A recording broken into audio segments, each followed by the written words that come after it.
আমি মানসুরা, আমার home district Pirojpur. ওখানেই লেখাপড়া শুরু। পরবর্তীতে ২০০১ সালে এসএসসি পরীক্ষার পরে আমি অ্যাক্সিডেন্টের শিকার হই। অ্যাসিড অ্যাটাক হয় আমার উপরে।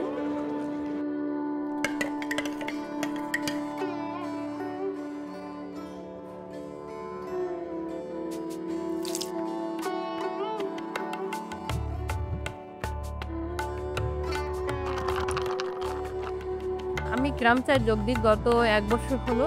চা বানাতে আমার ভীষণ ভালো লাগে। ভালোবেসেই চা বানাই।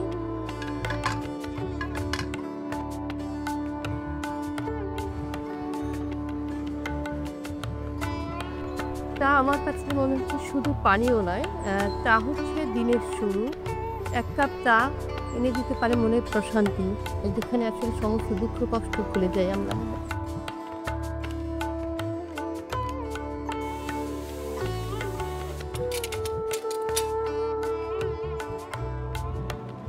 আমার কাছে মনে হয় চা বানানোর কঠিন অংশ হচ্ছে ধৈর্য।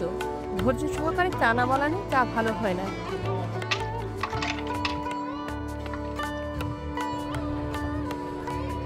চা বানাতে আমার বিভিন্ন শ্রেণী পেশার মানুষের সাথে দেখা হয়। এর মধ্যে আছে স্টুডেন্ট, রিক্সা চালক, রাজনীতিবিদ, চাকরিজীবী, আরও অনেক পেশার মানুষের সাথে। চা কমিউনিটি গঠনের জন্য অনেক ভূমিকা রাখে। একটি চায়ের দোকানে বিভিন্ন শ্রেণী পেশার মানুষ আছে।